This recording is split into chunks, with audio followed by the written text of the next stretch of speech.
Akhirnya Orde Baru. Orde Baru dimulai saat Lejen Soeharto menerima Super Semar pada 11 Maret 1966. Surat ini memberi wewenang kepada Soeharto untuk memulihkan keamanan akibat krisis setelah peristiwa ke-30 SPKI melalui sidang peristiwa MPRS pada 7-12 Maret 1967. Soeharto diangkat sebagai pejabat presiden menggantikan Insinyur Soekarno. Krisis pasca G30 SPKI pada 6 Oktober 1965. Presiden Soekarno mengutuk G30S namun menganggapnya sebagai ria kecil. Demonstrasi rakyat menurut pembubaran PKI dan pembersihan unsur PKI di pemerintahan. Pada 23 Oktober 1965, NU, Muhammadiyah, dan organisasi lainnya membentuk Front Pancasila yang menuntut pembubaran PKI. Pada 24 Februari 1966, aksi demonstrasi mahasiswa memuncak. Arif Rahman, Hakim, mahasiswa UI tewas memperburuk krisis nasional.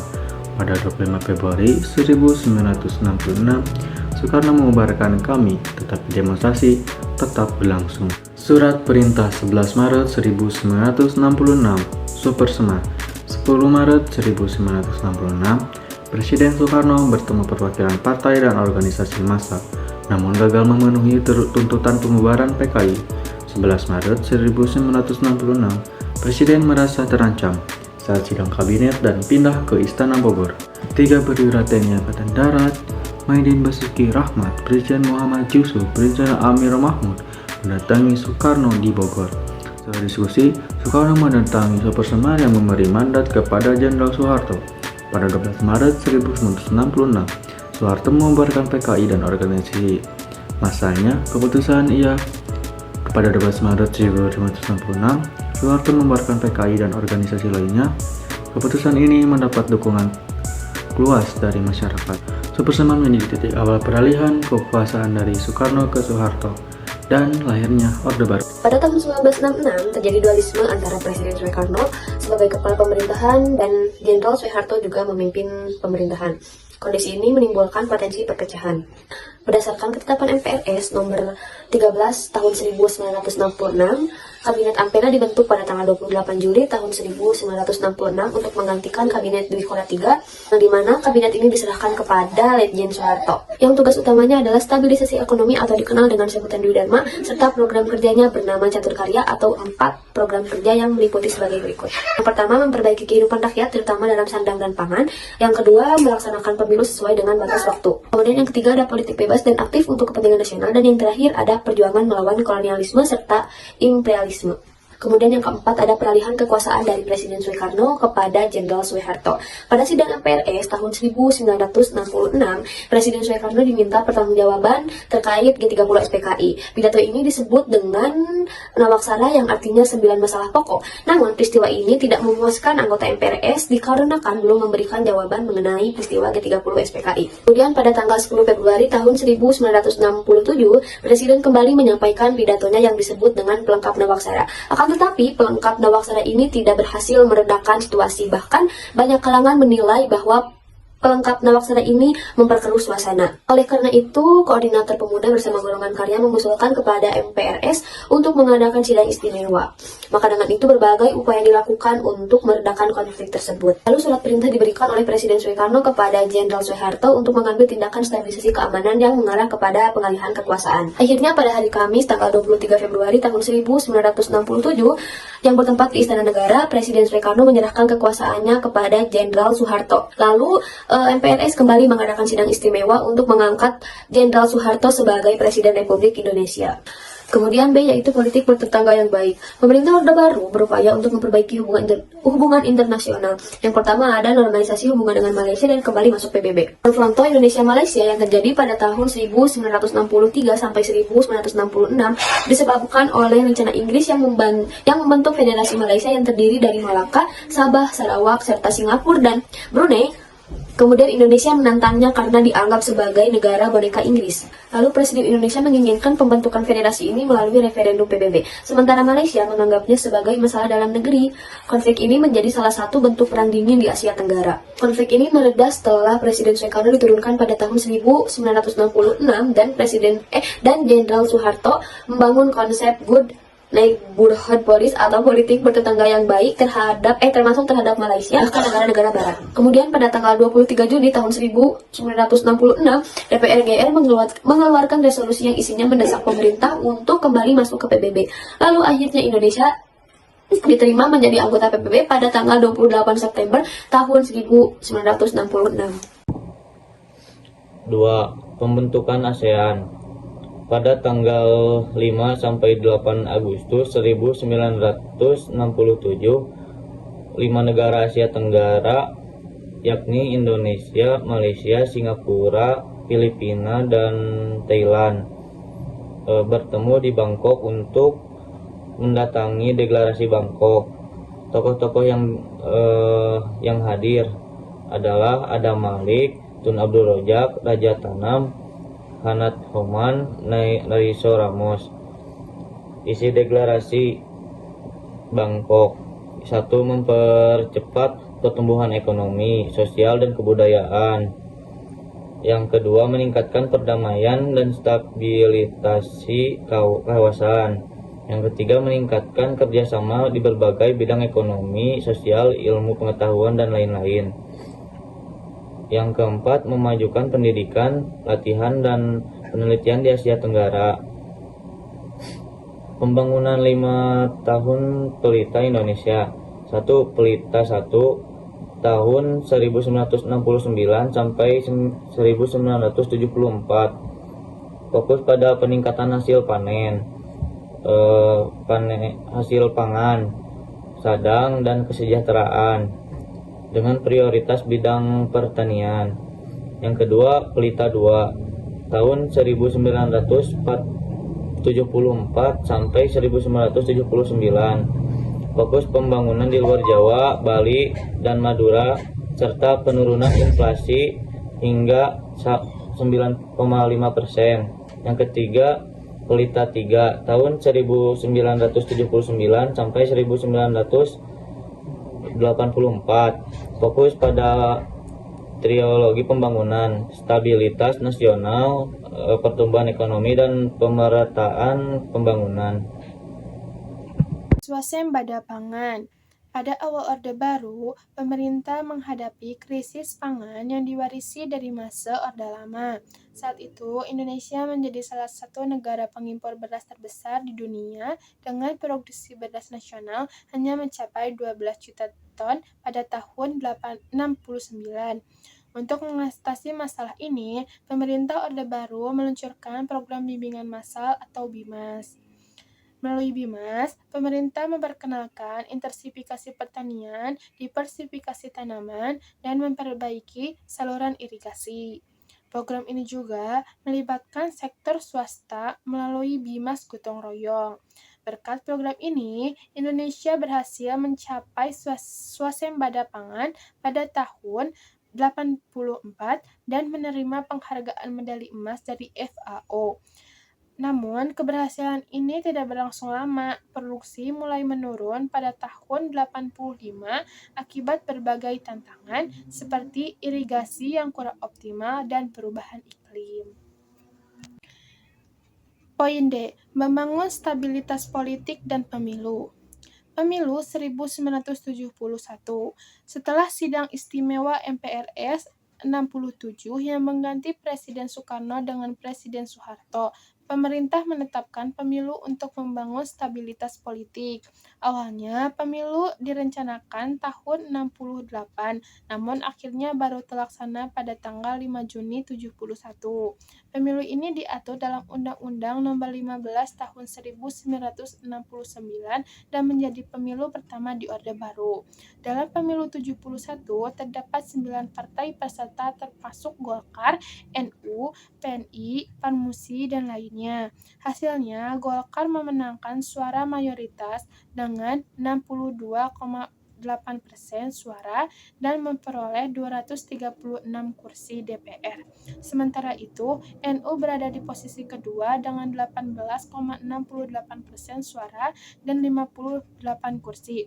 Dominasi Golkar dalam pemilu ini memperkuat posisi politik Orde Baru. Setelah kemenangan besar Golkar dalam pemilu 71, pemerintah Orde Baru meluncurkan berbagai strategi untuk menjaga stabilitas politik. Salah satu langkahnya adalah penyederhanaan partai politik untuk mengurangi konflik. Selain itu, pemerintah menetapkan Dewi Fungsi ABRI di mana militer memiliki peran ganda dalam politik dan pembangunan. Pemerintah juga memperkenalkan program pedoman penghayatan dan pengamalan Pancasila atau P4 untuk memperkuat ideologi Pancasila di masyarakat. Langkah-langkah ini menjadi pondasi stabilitas politik Orde Baru meskipun menimbulkan pro dan kontra di kemudian hari. 2. Penyederhanaan partai politik. Pemilihan umum tahun 1955 melahirkan 29 partai, ditambah dari perorangan atau independen. Oleh sebab itu, pada masa demokrasi terpimpin, Presiden Soeharto melakukan penggabungan atau Pusiparpol berdasarkan Ponpres nomor 7 tahun 1959. Pusiparpol bertujuan untuk menciptakan stabilitas politik dan kehidupan berbangsa dan bernegara. Kebijakan Pusiparpol dianggap sebagai syarat utama untuk mencapai peningkatan ekonomi Indonesia. 3. Dewi Fungsi ABRI. Tentara Nasional Indonesia atau TNI berjasa pada masa penjajahan pertahanan kemerdekaan rakyat Indonesia. Setelah tumbuh nyaris pada tahun 1949 hingga masa demokrasi liberal, tentara tidak mempunyai kekuasaan politik dan hanya menjadi alat di bawah kekuasaan politis sipil, umumnya dari partai-partai besar pemenang pemilu. 4. Penataan Pedoman Penghayatan dan Pengalaman Pancasila atau P4. Pada Pelita 1 dan Pelita 2, pemerintahan Orde Baru melakukan berbagai gaya untuk melakukan pembangunan fisik secara berkesinambungan. Pada Pelita 3 tahun 1979 sampai 1984, pemerintahan Orde Baru juga merasa perlu untuk melakukan pembangunan di bidang spiritual. Pendidikan dan kesejahteraan sosial. Pada masa Orde Baru, pemerintah meningkatkan pendidikan melalui program SD Impres dengan membangun dan memperbaiki sekolah untuk meningkatkan partisipasi belajar anak usia 7-12 tahun. Selain itu, kesejahteraan sosial ditingkatkan dengan mendirikan puskesmas di daerah-daerah terpencil dan menggalakkan program keluarga berencana untuk mengendalikan pertumbuhan penduduk. Yang pertama, program SD Impres tahun 1973. Program SD Impres dibangun untuk meningkatkan daya tampung dan mutu pendidikan dengan membangun ribuan sekolah dan menyediakan guru-guru baru, buku-buku baru, air bersih, dan fasilitas pendukung lainnya. Pada 1993, 150.000 SD Impres selesai dibangun. Angka putus sekolah menurun dan jumlah siswa meningkat signifikan, membuat Presiden Soeharto mendapat penghargaan UNESCO. Yang kedua, puskesmas atau pusat kesehatan masyarakat. Puskesmas mulai dikembangkan pada masa Orde Baru berdasarkan konsep Bandung Plan oleh Johannes Leimena. Dari 1.000 unit pada 1969, jumlah puskesmas meningkat menjadi 6.749 unit pada 1993. Berkontribusi menurunkan angka kematian bayi dan penyakit menular. Yang ketiga, program keluarga berencana. Program keluarga berencana juga dicanangkan untuk mengatur kelahiran dan meningkatkan kesehatan ibu dan anak, meski awalnya menghadapi hambatan sosial. Program keluarga berencana dimulai pada 1957 dengan pendirian PKPI dan mendapat perhatian besar pada masa Orde Baru. Pada 1968, BKKBN dibentuk untuk mengelola KB secara nasional. Dengan slogan "Cukup 2 anak", program ini berhasil mengubah pola pikir masyarakat dan menekan angka kelahiran di Indonesia. Program KB Orde Baru sukses menurunkan kemiskinan dari 60% ke 14% dan meningkatkan PDB per kapita dari USD 70 ke USD 1000 pada tahun 1996. Mendapat penghargaan Global Statement Award pada 1988 dan menarik 40 negara untuk belajar KB di Indonesia. Poin F, pengekangan kebebasan berpendapat. Poin pertama yaitu kebebasan pers. Pemerintah Orde Baru mengeluarkan Undang-Undang Nomor 11 Tahun 1966 yang menjamin kebebasan pers sesuai dengan prinsip dasar pers. Namun kebijakan ini semakin diperketat dengan adanya surat izin penerbit pers dan surat izin usaha penerbitan pers. Insiden Malari pada tahun 1974 menjadi titik awal pengetatan kebebasan pers. Pemberitaan yang tidak sesuai dengan kebijakan pemerintah sering dibredel. Beberapa media besar seperti Tempo, Detik, dan Editor dibredel karena mengkritik pemerintah. Penindasan terhadap pers menyebabkan aspirasi rakyat sulit disampaikan. Yang kedua yaitu kritik sastrawan, seniman, dan cendekiawan. Sastrawan seperti Pramudia Anantatoer menulis novel Bumi Manusia yang berisi kritik terhadap ketidakadilan sosial dan ekonomi. Seniman dan budayawan seperti W.S. Rendra, Gusmus, Ratna Sarumpait, dan Teater Koma juga memberikan kritik melalui karya seni, beberapa diantaranya dicekal. Lagu-lagu kritik terhadap Orde Baru seperti Tante Sun oleh Bimbo, serta karya musisi seperti Iwan Fals juga dianggap sebagai bentuk protes terhadap pemerintah. Yang ketiga yaitu dampak penindasan. Penindasan terhadap kebebasan berpendapat berkontribusi pada ketegangan antara pemerintah dan masyarakat. Akumulasi tekanan ini menjadi salah satu penyebab utama munculnya gerakan reformasi pada tahun 1998 yang berujung pada runtuhnya Orde Baru. Runtuhnya Orde Baru disebabkan oleh dua faktor, yaitu meluasnya ketidakpuasan terhadap Orde Baru. Dikarenakan pada masa itu atau pada masa akhir pemerintahan Orde Baru, masyarakat sudah berani untuk mengkritik pemerintahan. Bahkan kampus-kampus dan diskusi umum. Tema kritik pada masa itu yaitu ketidakadilan dalam bidang hukum, korupsi, kolusi, nepotisme atau KKN, dan kesenjangan sosial. Ketimpangan kekuasaan dan keistimewaan kroni pemerintah pun menjadi isu yang membangkitkan tuntutan akan perubahan. Masyarakat pun mendambakan akan perubahan yang lebih baik dan demokratis. Oleh karena itu, kejadian ini menyebabkan rasa ketidakpuasan terhadap Orde Baru. Faktor yang kedua yaitu krisis moneter pada tahun 1997 sampai 1998.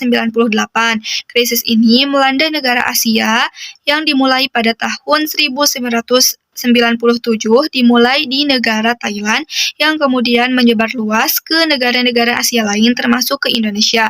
Nilai tukar rupiah jatuh dan turun drastis dari 2.000 sampai 2.300 per dolar Amerika Serikat menjadi 10.000 sampai 17.000 per dolar pada tahun 1998. Dampak dari kasus ini yaitu kenaikan harga-harga kebutuhan pokok dan krisis multidimensional pada bidang ekonomi, sosial, dan politik, serta dari kasus ini juga menyebabkan ketidakpercayaan masyarakat terhadap pemerintah, sehingga mengharuskan Presiden Soeharto untuk mundur dan digantikan oleh B.J. Habibie. Sekian video vlog kami, mohon maaf bila ada kesalahan. Wassalamualaikum warahmatullahi wabarakatuh. Kau ni apa? Kau tinggal sini ke? Masuk lah. Masuk papa suruh.